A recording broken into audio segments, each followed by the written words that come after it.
ಈಗ ಒಂದ್ ಸೆಕೆಂಡ್ ಬರ್ತೇನೆ. ಈಗ 0 ಅವರ್ ಮುಂಚೆ ಎರಡು ಆ ಬಿಲ್ ಅನ್ನು ಜಸ್ಟ್ ಮಂಡನೆ ಮಾಡಿಬ್ರು ಒಂದೇ ನಿಮಿಷ, 2 ನಿಮಿಷ ಇದು ಸಭಾಧ್ಯಕ್ಷ. 0 ಅವರ್ ಆದ ನಂತರ ಅವಕಾಶ ಕೊಡ್ತೇವೆ. ಸದನ ನಡೆದು 3ನೇ ದಿನ ಇವತ್ತು. ಸದನದಲ್ಲಿ ಒಂದು ಸಂಪ್ರದಾಯ ಅನ್ನುವಂಥದ್ದು ಇದೆ, ನಿಮಗೆ ಗೊತ್ತಿದೆ. ಮಾನ್ಯ ಎಚ್ ಕೆ ಪಾಟೀಲ್ ಬೆಳಕು ಚೆಲ್ಲಬೇಕು. ಸದನ ನಡೀತಾ ಇರುವಂತಹ ಸಂದರ್ಭದಲ್ಲಿ ಸಚಿವ ಸಂಪುಟದ ಯಾವುದೇ ಸದಸ್ಯರು, ಮುಖ್ಯಮಂತ್ರಿಗಳು ಸರ್ಕಾರದ ಹೊಸ ಘೋಷಣೆಗಳನ್ನ, ಹೊಸ ಅನುದಾನಗಳನ್ನ ಹೊರಗೆ ಯಾವುದೋ ಸಭೆಗಳಲ್ಲಿ ಮಾಡ್ಲಿಕ್ಕಿಲ್ಲ ಅಂತ ನಮ್ಮ ಸಂಪ್ರದಾಯಗಳು ಹೇಳುತ್ತೆ. ಇದನ್ನ ಸದನದ ಪಾವಿತ್ರತೆ ಅಂತೇಳಿ ನಾವೆಲ್ಲರೂ ಕೂಡ ಅನುಸರಿಸಿಕೊಂಡು ಬಂದಿರುವಂತ ಸಿಸ್ಟಮ್ ಇದು. ಆದ್ರೆ ನಿನ್ನೆ ಮುಖ್ಯಮಂತ್ರಿಗಳು ಹುಬ್ಬಳ್ಳಿಯ ಒಂದು ಮುಸಲ್ಮಾನರ ಸಮಾವೇಶದಲ್ಲಿ 10,000 ಕೋಟಿ ರೂಪಾಯಿ ಅನುದಾನವನ್ನ ಅದಕ್ಕೆ ಕೊಡ್ತೇವೆ ಅಂತ ಅವ್ರು ಹೇಳಿದ್ದಾರೆ. ಸದನ ನಡೀತಾ ಇರಬೇಕಾದ್ರೆ ಸದನದ ಸದಸ್ಯರಿಗೆ ನಮಗೆ ಹಕ್ಕಿದೆ, ಯಾವ ಅನುದಾನವನ್ನ ಯಾರಿಗೆ ಕೊಡ್ತಾ ಇದ್ದೀರಿ. ಇಲ್ಲಿಯ ತನಕ ಸದನದಲ್ಲಿ ನಡೀತಾ ಇರುವಂತಹ ಸಂದರ್ಭದಲ್ಲಿ ಹೊರಗಡೆ ಯಾವುದೇ ಅನುದಾನಗಳನ್ನ ಘೋಷಣೆ ಮಾಡ್ಲಿಕ್ಕಿಲ್ಲ. ಇಲ್ಲಿಯ ತನಕ ನಡ್ಕೊಂಡು ಬಂದಿರುವಂತ ಪದ್ಧತಿ. ಇವತ್ತು ನಿನ್ನೆ ಮುಖ್ಯಮಂತ್ರಿಗಳು 10,000 ಕೋಟಿ ರೂಪಾಯಿ ಅನುದಾನವನ್ನ ಒಂದು ಕೊಡ್ತಾರೆ ಅಂತಂದ್ರೆ ಸದನ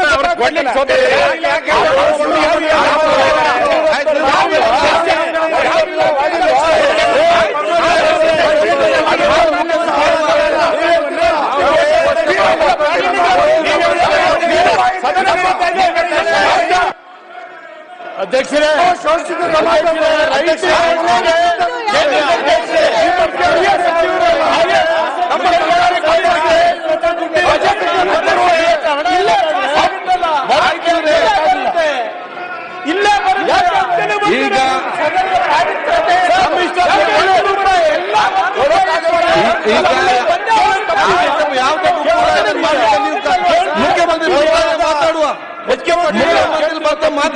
ಈಗ 0 ಅವರಿಗೆ ಅವಕಾಶ ಮಾಡಿಕೊಳ್ಳಿ. ಈಗ 0 ಅವರಿಗೆ ಅವಕಾಶ ಆಯ್ತು. ಮುಖ್ಯಮಂತ್ರಿ ಕೂತ್ಕೊಳ್ಳಿ, ನೀವು ಕೂತ್ಕೊಳ್ಳಿ. ಮಂತ್ರಿಗೂ ಮುಖ್ಯಮಂತ್ರಿ ಕೂತ್ಕೊಳ್ಳಿ. ಮುಖ್ಯಮಂತ್ರಿ ಊಟ ಕೊಡ್ತಾರೆ. ಮುಖ್ಯಮಂತ್ರಿ ಊಟ ಕೊಡ್ತಾರೆ, ನೀವು ಕೂತ್ಕೊಳ್ಳಿ. ಕೊಡ್ಲಿಕ್ಕೆ ಅವಕಾಶ ಇದೆ, ಯಾಕೆ ಕೊಡಬಾರ್ದು? ಸರ್ಕಾರದ ಪ್ರತಿಯೊಂದು ಹಿಂದೆ ಮಾನ್ಯ ಅಧ್ಯಕ್ಷರೇ,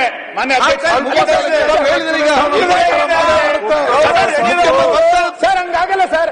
ಸದನ ನಡೀತಾ ಇರಬೇಕಾದ್ರೆ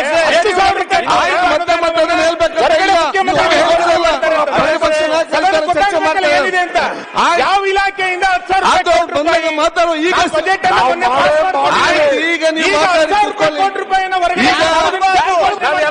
ಈಗ ಯಾಕೆ ಕೊಡಬಾರ್ದು?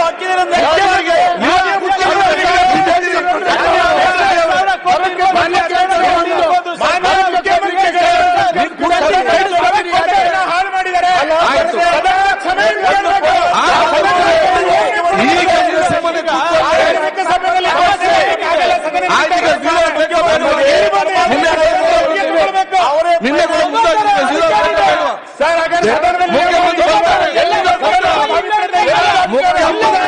ಉತ್ತರ ಕೊಡ್ತಾರೆ.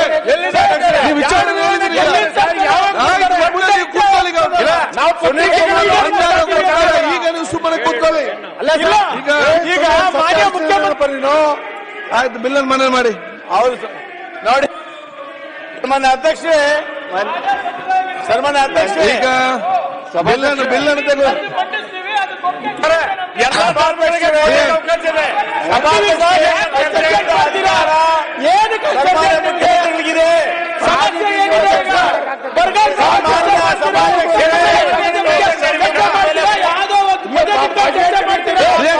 ಮುಖ್ಯಮಂತ್ರಿಗಳಿಗಿದೆ ಸದನ ನಡೆಸಬೇಕಾದ್ರೆ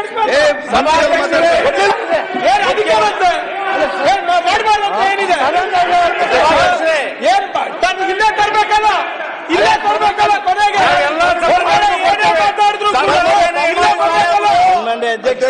ಬಜೆಟ್ ಒಪ್ಪಿಗೆ ಇಲ್ಲೇ ತಗೋಬೇಕಲ್ಲ ನಾವು. ಮೊನ್ನೆ ಅಧ್ಯಕ್ಷರೇ ಅದಕ್ಕೇನಿದೆ ಸನ್ಮಾನ್ಯ ಅಧ್ಯಕ್ಷರೇ, ಕೊಟ್ಬಿಡಿ.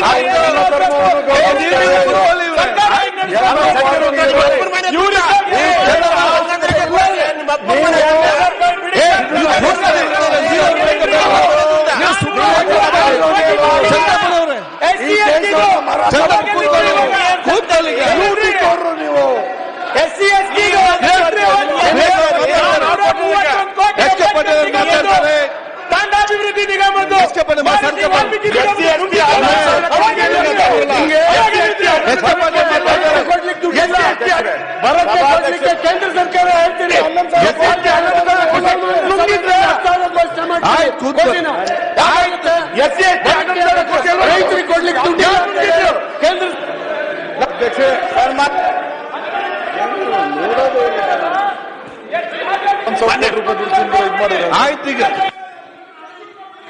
SC ST 11,000 ಕೊಟ್ಟಿವಿ, ಎಲ್ಲೋಯ್ತು? SC ST 11,000 ಕೋಟಿ ಎಲ್ಲೋಯ್ತು? ಸುಮ್ಮನೆ ಕೂತ್ಕೊಳ್ಳಿ. 11,000 ಕೋಟಿ ಎಸ್ ಕೆ ಪಾಟೀಲ್ ಮಾತಾಡ್ತಾರೆ. SC ST ಗೆ ಎಸ್ ಕೆ ಪಾಟೀಲ್ ಸರ್ಕಾರ ಬಗ್ಗೆ ಮಾತಾಡಿ. ಶಿವರಾಜ್ ಕೂತ್ಕೊಳ್ಳಿ. ಲಾ ಮಿನಿಸ್ಟರ್ ಮಾತಾಡ್ತಾರೆ. ಆಯ್ತು ಮಾತಾಡ್ಬೇಡಿ. ಕೂತ್ಕೊಳ್ಳಿ. ಗೌರವಾನ್ವಿತ ಅಧ್ಯಕ್ಷರೇ,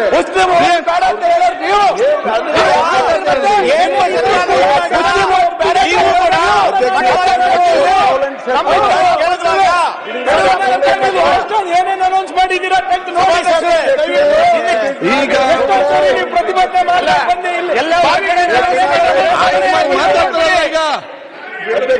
ಮಾತಾಡ್ತಾರೆ. ನಿಲ್ಲಿ ಸಭಾಧ್ಯಕ್ಷರೇ, ಅವ್ರು ಸುಮ್ಮನೆ ಸನ್ಮಾನ್ಯ ಅಧ್ಯಕ್ಷರೇ, ಅವರು ಇಲ್ಲಿದ್ದಾಗ ಮುಖ್ಯಮಂತ್ರಿ ಬೇಡ, ಅಲ್ಲಿದ್ದಾಗ ಬೇಕಾ? ಜಾಸ್ತಿ ಎಲ್ಲ ಖರ್ಚು ಮಾಡಿದಿರಲ್ಲ. ಐ ವಾಂಟ್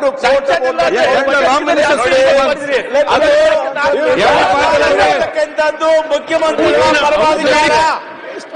ಬಿಜೆಪಿಯಲ್ಲಿ ಸುನೀಲ್ ಕುಮಾರ್ ಅವರು ಎತ್ತಿರ್ತಕ್ಕಂಥ ಪ್ರಶ್ನೆ. ಅವರು ಕೂತ್ಕೊಳ್ಳಿ. ಅಧ್ಯಕ್ಷರೇ, ಮಿನಿಸ್ಟರ್ ಸನ್ಮಾನ್ಯ ಸುನೀಲ್ ಕುಮಾರ್ ಅವರು ಎತ್ತಿರ್ತಕ್ಕಂಥ ಪ್ರಶ್ನೆ POP ಪ್ರತಿಮೆ ಮಾಡಿದವರು ಕೊರತೆಯ ಕಾರಣ ಮಿನಿಸ್ಟರ್ ಕಂಚಿನ ಪ್ರತಿಮೆನ ಮುಖ್ಯಮಂತ್ರಿ ಲಾ ಮಿನಿಸ್ಟರ್ ಮಾತಾಡ್ತಾರೆ. ಸುಮ್ಮನೆ ಕೂತ್ಕೊಳ್ಳಿ. ಆ ಸಭೆಯೊಳಗಿದ್ದೆ. ಅವರು ಈ ವರ್ಷ ಬಜೆಟ್ ನಲ್ಲಿ ಮುಂದಿನ ವರ್ಷ ಆ ಬಜೆಟ್ ಅನ್ನ ಇನ್ನೂ ಜಾಸ್ತಿ ಮಾಡ್ತೀನಿ. ಮುಂದಿನ ಬಜೆಟ್ಗಳಲ್ಲಿ 10,000 ಮುಟ್ಟುವುದಕ್ಕೆ ಪ್ರಯತ್ನಿಸ್ತೀವಿ. ಇದು ಅವರು ಹೇಳಿರ್ತಕ್ಕಂಥ ಮಾತುಗಳು. ಇದರಲ್ಲಿ ಬ್ರೀಚ್ ಆಫ್ ಪ್ರಿವಿಲೇಜ್ ಏನು, ಅಥವಾ ನಮ್ಮ ಪರಂಪರೆಯನ್ನ ನಾವು ಎಲ್ಲೋ ತಪ್ಪಿಟ್ವಿ ಅಂತ ಅನ್ನೋದು ಏನಿದೆ? 10,000 ರೂಪಾಯಿ ಗ್ರಾಂಟ್ ಮಾಡೀನಿ, 10,000 ಕೋಟಿ ರೂಪಾಯಿ ಸ್ಯಾಂಕ್ಷನ್ ಮಾಡೀನಿ ಅಂತ ಹೇಳಿದ್ರೆ, ಅಥವಾ ಈ ವರ್ಷ ಈಗ ನಾವು ಅದನ್ನ ಸ್ಯಾಂಕ್ಷನ್ ಮಾಡ್ತೀವಿ ಅಂತ ಹೇಳಿದ್ರೆ, ನೀವು ಹೇಳೋದ್ರೊಳಗೆ ನಿಮ್ಮ ಚರ್ಚೆ ನೀವು ಹಿಂಗೆ ತಿಳ್ಕೊಂಡಿದ್ದೀರಿ. ಇದಕ್ಕೆ ನೀವು ಆಕ್ಷೇಪ ಮಾಡಬಹುದು.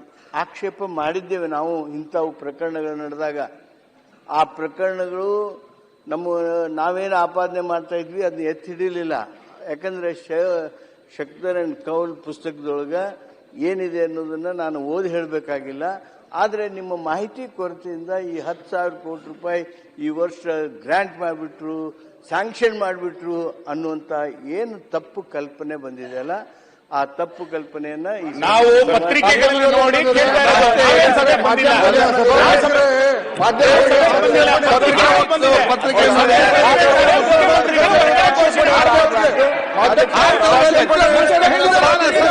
ಕೊಟ್ಟಿದೆ ಅಲ್ಲ ಒಂದು ರೆಕಾರ್ಡ್. ಮುಸ್ಲಿಂ ಭಾರತೀಯರನ್ನು ಯಾಕೆ ಕೇಳ್ತಾರೆ ಅಂದ್ರೆ ಸನ್ಮಾನ್ಯ ಅಧ್ಯಕ್ಷರೇ, ಆಕ್ಷೇಪಣೆ ಅಷ್ಟೇ. ನಿಮ್ಗೆ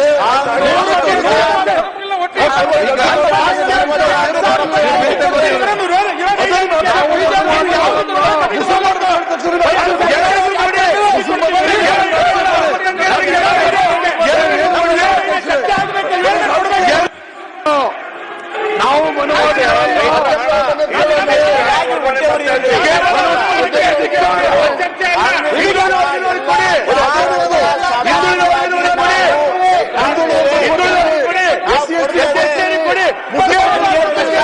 ಎಲ್ರಿಗೂ ಕೊಟ್ಟಿದ್ದೇವೆ.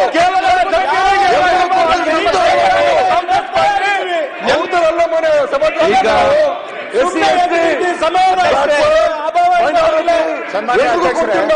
ಇವ್ರದವರ ತಾರತಮ್ಯ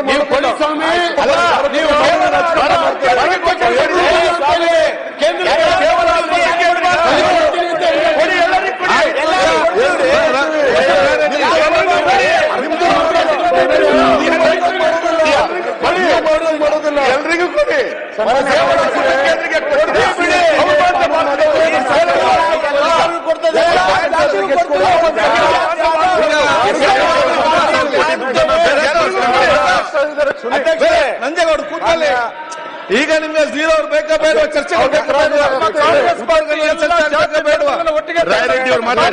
ಮಾತಾಡಿ ಮಾನ್ಯ ನಮ್ಮ ಸುನೀಲ್ ಅವರು ಅಧ್ಯಕ್ಷ ಅಲ್ಲ ಸಂಬಂಧಪಟ್ಟಂತೆ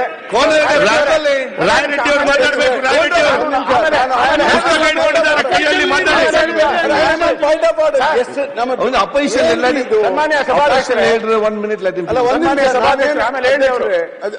ದಯವಿಟ್ಟು ಒಂದು ನಿಮಿಷ ಈಲ್ಡಾಗಿ ನಾನು ಕೂತ್ಕೊಳ್ಳಿ ಅವ್ರು ನಮಗೆ ಹೇಳೋದಿರ್ಲಿ ಸರ್ ಅಲ್ಲಿ ಯಾವಾಗಲೂ ಹೇಳೋದು ಗಲಾಟೆ special consideration we are giving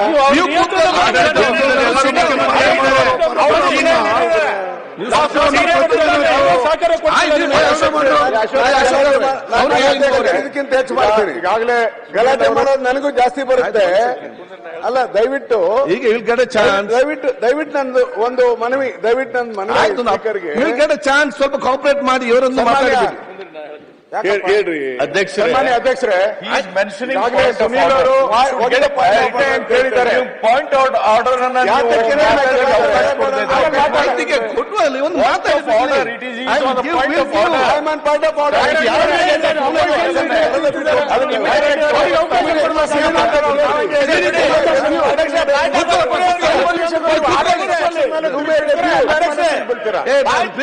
ಅವ್ರು ಮಾತಾಡ್ಲಿ ನೀವು ಮಾತಾಡಿ ಕೂತ್ಕೊಳ್ಳಿ 1 ನಿಮಿಷ ರಾಯರೆಡ್ಡಿ ಅವರೇ ಅಧ್ಯಕ್ಷರೇ ಹೇಳ್ಕೊಂಡು ಇವತ್ತು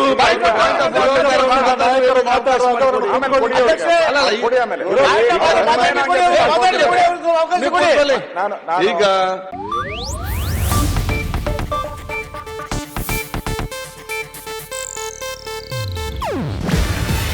ಇದು ಏಷ್ಯಾನೆಟ್ ನ್ಯೂಸ್ ನೆಟ್ವರ್ಕ್ ಪ್ರಸ್ತುತಿ.